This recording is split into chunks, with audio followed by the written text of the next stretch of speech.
de desastres. A veces tocaría subrayarlo de desastres cuando vemos estas noticias. Director Carlos Carrillo, buenos días. Buenos días. A ver, que lo escucho un poquito cortado. ¿Cómo me oye? A ver, director. Cartagena. Aló, aló, ¿me escucha? Sí, señor, ahora sí lo escucho perfecto. Me quedo por aquí. Me quedo por aquí quietico, que es que estoy en un carro. ¿Cómo le va, Gustavo? Un saludo para usted y todos sus oyentes. Gracias, director. Lo primero es, bueno, ¿qué está haciendo usted con la olla raspada? Si el presidente dice que hay que investigar los 8 años anteriores de la Unidad Nacional de Gestión del Riesgo, ahí no debe haber ni para el tinto. Yo diría que son los 12 años desde que existe la unidad. La unidad se creó en el gobierno de Santos en el 2012 y creo que, fíjese usted, yo nunca he sido muy santista, pero creo que es una buena intención. La unidad se crea muy a la imagen y semejanza del FEMA norteamericano, como una institución suficientemente robusta para atender la magnitud de las tragedias, y eso está bien. El problema es que cuando pasó por el Congreso, pues salió con unos vacíos que la hicieron sumamente opaca. A mí me sorprende ver cómo la unidad tiene tanta relevancia en los territorios, pero era casi absolutamente desconocida en las grandes ciudades y no era por lo general sujeto de mayor control político por parte de los líderes de opinión. Y ahí lo que venía pasando desde su creación, pues es que estaba el terreno abonado para la corrupción. Yo coincido con el señor presidente en que hay que investigar a pasado. Yo diría que la totalidad del funcionamiento de la unidad, pero yo sí quiero decir una cosa, Gustavo, y es que la corrupción en la UNGRD no comenzó con Olmedo López, pero sí se acaba en este gobierno. Este gobierno, pues, cometió un error y tiene que asumir una responsabilidad política por el nombramiento del señor Olmedo López, que ya ha confesado que ha cometido crímenes igual que el señor Sneider Pinilla. Ellos ahora, si usted se fija, ahora resulta que van a posar de víctimas y yo creo que eso no es tan así, porque lo primero que deberían estar haciendo en este momento, en lugar de estar dando declaraciones parciales y a cuentagotas sobre el político A o sobre el político B, es que deberían estar hablando de los contratistas y de cuándo van a devolver la plata. Porque si, por ejemplo, el señor Sneider Pinilla dice que él pagó un soborno de 3.000 millones de pesos, pues debería contarnos qué contratista fue el que le dio la plata. No solamente a qué político dice que se lo entregó. De hecho, creo que es bastante más fácil comprobar primero qué contratista le dio la plata que qué político se lo recibió. Y eso también es un delito, eso es cohecho. Director, mire, le voy a plantear en términos de una persona común y corriente que escucha al presidente hablar. Lo de las ollas comunitarias, importantísimo, delicadísimo. Lo de los carrotanques, delicadísimo. Lo de Ecopetrol, un lío máximo. Pero lo grave, lo grueso, Caregato. Para que el presidente hiciera ese énfasis en Caregato, uno tiene que pensar que pasó algo muy grave. ¿Quién fue, por ejemplo, la persona que le desobedeció al presidente? Ese contrato lo firmó el señor Olmedo López y lo firmó en contravía de, pues, digamos, la doctrina que ha venido construyendo el señor presidente sobre el ordenamiento territorial alrededor del agua desde que era alcalde de Bogotá. Yo creo que uno de los rasgos políticos más interesantes, Gustavo, y eso pues lo pueden reconocer hasta los contradictores del señor presidente, es su preocupación por la crisis climática y pues su liderazgo alrededor de estos temas. Y lo que pasa en La Mojana es muy complicado, particularmente en Caregato. ¿Por qué? Porque por supuesto hay unas comunidades que son afectadas por el río cada vez que se desborda, y nosotros, yo en este momento me estoy dirigiendo a un PMU con el señor gobernador de Bolívar. Nosotros vamos a darles la mano a esas familias, para eso está la unidad, pero ese tipo de diques como el que contrató el señor Olmedo López, eso no es una solución definitiva de nada. Vea, yo llevo menos de 2 meses como director de la unidad y ya he ido 2 veces a Caregato, porque está en el centro de nuestras preocupaciones, pero entonces ahí salen unos personajes a defender abiertamente al contratista, y uno dice, ¿cuál es el interés de estas personas? Si es que tienen volquetas allá, si es que de cierta manera comen de ese contrato, porque son las personas que salen abiertamente a defender al contratista con mentiras. Al contratista se le dieron 26.000 millones de pesos de adelanto, Nosotros estamos esperando a que la interventoría certifique, porque, pues bueno, yo no sé cómo sería Schneider, pero en mi caso, si la interventoría no ha certificado el cumplimiento del contrato, yo legalmente no le puedo pagar al contratista. No es un asunto de voluntad política. Y ahora el señor contratista dice estar asfixiado, no tener liquidez, y bueno, pues si usted no tiene el músculo financiero para construir una obra de esas, ¿por qué se mete? ¿O en qué se fue la plata? Es la pregunta, ¿no? Entonces sí es muy preocupante lo de Caregato, porque es una emergencia que está en este momento activa y que está afectando la vida de centenares de familias. Aquí con nosotros esta mañana Alfonso Espina, el director del Servicio Informativo, que tiene inquietudes alrededor de las ollas, pero que se encuentran con esto de Caregato, porque en la forma de los pagos estamos, Alfonso, como en un mismo escenario. En el mismo, Gustavo, buenos días al director Carlos Carrillo, porque justamente en denuncias que hemos compartido acá en Caracol Radio sobre el funcionamiento de las ollas comunitarias en La Guajira, en municipios como Albania, pues haciendo la investigación se encuentra uno, doctor Carrillo, con que en la propia Unidad Nacional de Gestión del Riesgo no hay claridad sobre cómo se hacen los pagos. Unos documentos que hablan de una plata para un municipio, unos documentos que hablan de otra plata para el mismo municipio. ¿Hay claridad de cómo se ha girado, cuánto se ha girado, de verdad cuánto se le han pagado a las operadoras en cada uno de los municipios de La Guajira, por ejemplo? Esto es realmente increíble, y por eso es que esta investigación tiene que ir hacia los orígenes mismos de la unidad. El atraso en gestión documental, la unidad no tiene un ERP, la unidad no tiene un sistema de gestión documental, no tiene un tablero de control. Es básicamente como conducir a ciegas. No sé si usted recuerda la serie esa de los ojos vendados. Es un poco un ensayo sobre la ceguera, ser director de esta unidad. Usted no tiene el acceso a la información. Hay contratos que a mí me parecía muy importante que la opinión pública los conociera, que no aparecen por ningún lado. Las facturas del señor Schneider pudo habérselas comido el último día, el 29 de febrero, que estaba ya firmando como loco, sacándole cientos de miles de millones a sus amigotes de Corantioquia y a los de Corpurabá, y bueno, en fin, o sea, firmando como loco con el abogado de ingeniero de sistemas. Y no hay registro de muchas cosas. El registro que nosotros tenemos sobre los pagos es lo que llega a la fiduprevisora. Nosotros tenemos una característica particular, y es que no somos nosotros quienes pagamos, sino los pagos se hacen desde el Fondo Nacional de Gestión de Riesgo, que está bajo el control de la previsora. Pero eso es como una billetera. Yo soy el ordenador del gasto, la unidad ordena el gasto y la fiduprevisora desembolsa. Entonces, en la fiduprevisora es donde quedan los registros, espero yo, más consolidados, pero en la unidad cualquier cosa puede desaparecer.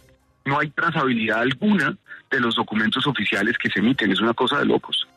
Increíble. Mire, director, en la investigación que hemos hecho aquí en Caracol Radio y que ha liderado Diana Calderón, que hizo la presentación de buena parte de este asunto y que habló con muchos de los implicados, queda sobre la mesa en las ollas comunitarias en Guajira, en Arauca. ¿Dónde están los interventores? Dicen algunos que eran solo 2, pero Diana Calderón tiene documentos muy contradictorios de la unidad en los que se habla de cerca de 130. ¿Dónde estaban esos interventores cuando estaban robándose todo? Pues esa es una excelente pregunta, porque pues el tema de las ollas comunitarias que nosotros queremos mantener, pero en el sentido de lo que pidió el señor presidente, y es que esos recursos lleguen efectivamente a las comunidades y no a unos grandes operadores logísticos. Pero ahí siempre ha habido un evidente problema de supervisión. Con las ollas de Uribia no aparecen los registros fotográficos, no es claro. Hubo algo que a mí me parece que es impresentable, y es la reducción en el número de raciones. Entonces, una de las decisiones que toma el señor Olmedo López y sus compinches, pues es, en lugar de atender, diga usted, a 100 personas con 3 raciones o 2 raciones al día, atender a 200 con 1 ración al día, para aumentar los números y decir, estábamos atendiendo no sé cuántas personas, o creo yo, estamos buscando tantos votos. Porque resulta que el señor Olmedo López, a lo que se dedicó en octubre del año pasado, fue a politiquear con la unidad, a hacer campaña a sus candidatos, que ni siquiera eran candidatos del pacto. Además, para que usted vaya viendo cómo este escándalo pues está salpicando no solamente a nuestro proyecto político, sino a toda la clase política colombiana. Yo ayer decía en otra emisora, Gustavo, que la corrupción desgraciadamente está enquistada en la sociedad colombiana, en lo público, en lo privado, en el centro, en la derecha, en el extremo centro, en la izquierda, en todas partes. Eso es así. Y es una reflexión que tenemos que hacer como sociedad, y yo espero que toda esta tragedia de la ONG pues al menos le deje al país una clase política más limpia, y además le deje a los poderosísimos que han estado detrás de esto la constancia de que no pueden hacer lo que se les da la gana. Última inquietud, doctor Carrillo, ¿sí pudo hablar ya con el presidente de la República? Sí, señor, me reuní con el señor presidente hace unos días. Me expresó su respaldo, y creo que eso pues también me llena a mí de motivos para seguir avanzando en esto. El señor presidente hoy, que pues es el jefe de Estado, no solamente encarna la unidad de la nación, que yo creo que eso es algo que debe quedar claro y que yo trato de reflejar en mi actuación como director. Yo ahorita, por ejemplo, voy a reunirme con los gobernadores que no son de mi proyecto político, porque la gestión del riesgo es no deliberante.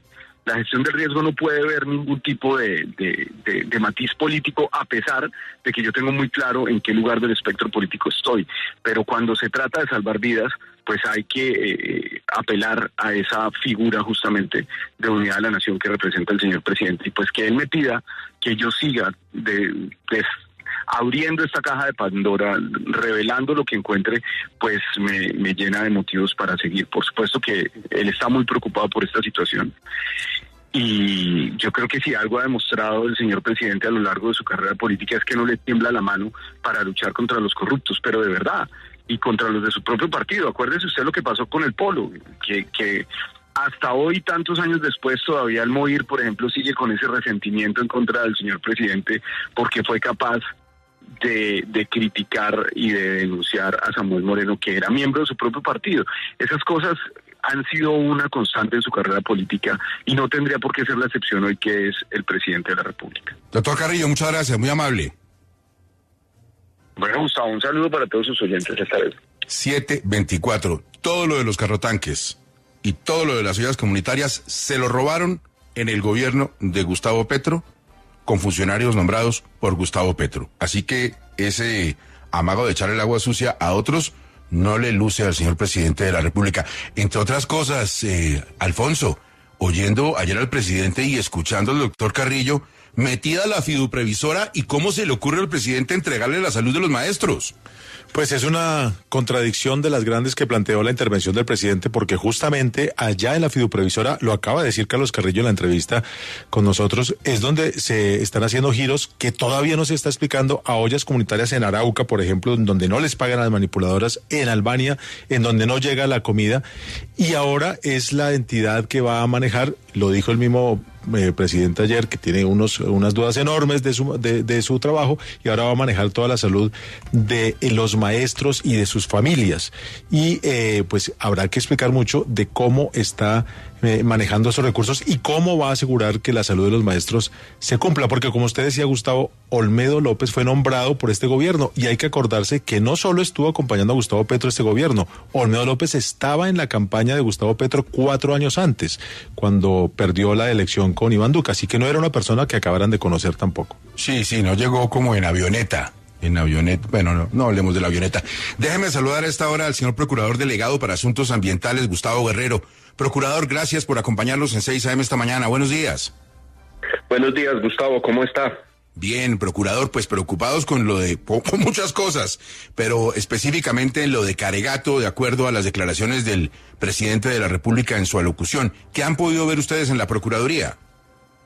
Pues bueno, fundamentalmente nosotros hicimos una visita al sitio Caregato el pasado 23 de abril de este año, y ello, digamos, a partir de lo que el propio gobierno nacional en la página del DNP publicó el pasado 22 de marzo de este año, en una nota en la que el director del DNP, el doctor Alexander López, manifestó que se había logrado el cierre de la ruptura del dique a la altura de Caregato por el valor de 129.000 millones de pesos, y que así se habían beneficiado 37.000 familias, y se había evitado un desastre para cerca de 500.000 de personas.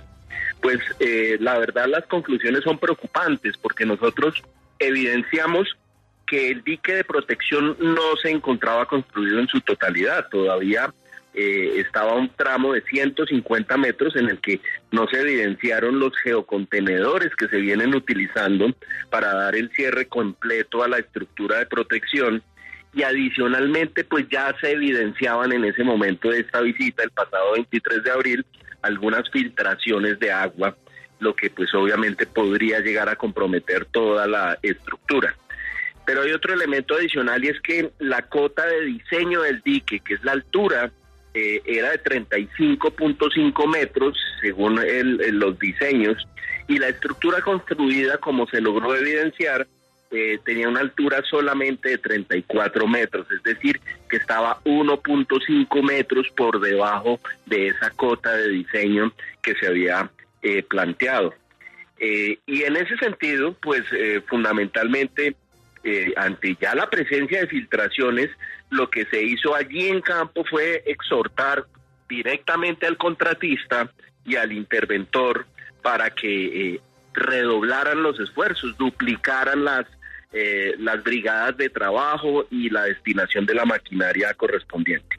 En virtud de ello, y luego de lo sucedido ahora el pasado 6 de mayo, que se ha reportado por distintos medios de comunicación sobre la ruptura del dique, pues hemos requerido a la a la unidad de gestión del riesgo para que nos presente un estado actual completo de avance del contrato para el cierre del dique Caregato, incluyendo el porcentaje de obra ejecutado, los pagos que se han realizado, los informes de interventoría que respaldan los avances en la ejecución del contrato, y que se nos informen también las medidas de contingencia que se van a tomar frente a lo sucedido el 6 de mayo, pero también las consecuencias contractuales, y ya la unidad de gestión del riesgo ha desplegado sus facultades contractuales, incluyendo las sancionatorias, para garantizar el cumplimiento de este contrato por parte del contratista. Señor procurador, ¿de qué magnitud es este lío? Estamos hablando de qué tipo de platas en comparación con las cosas que ustedes normalmente manejan, porque es que lo del presidente nos dejó muy preocupados a todos. Sabemos que una y otra vez se está perdiendo la plata en Caregato, pero hay algo aquí que parece ser de unas dimensiones más grandes de lo que pensábamos. Pues en este caso, Gustavo, de acuerdo a lo que informó el propio director del DNP, estamos hablando de cerca de 129.000 millones de pesos, que serían el valor invertido en estas obras efectivamente. Pero más que el valor, lo que termina siendo relevante es la población expuesta al riesgo por cuenta de esta obra inconclusa, sobre todo cuando estamos a puertas ya del fenómeno de la Niña, cuando la temporada de lluvias ya viene y lamentablemente no se terminan las obras en la época seca. Estamos hablando de cerca de 500.000 de personas expuestas. Recordemos que en la oportunidad en que se rompe el dique, el 27 de agosto del año 2021, terminaron afectados cerca de 155.000 personas en 10 municipios. De manera que el grado de afectación es enorme. Es preocupante además, por supuesto, que la cota de diseño no se haya garantizado, no se haya respetado. ¿Por qué razón? Porque el dique pues entonces no va a permitir efectivamente garantizar la contención de las aguas en los periodos de altas lluvias, como en el diseño se previó. Entonces pues esperamos que la unidad de gestión del riesgo nos dé cuenta desde el punto de vista técnico, pero también económico y financiero, y por supuesto contractual, de cuáles son los remedios que va a desplegar y que está desplegando para que la obra y la plata que se ha invertido de todos los colombianos no se pierda. Caregato, gran foco de corrupción para tragedia de cientos de miles de personas. Procurador Guerrero, muchísimas gracias, muy amable. Con todo gusto, una feliz mañana.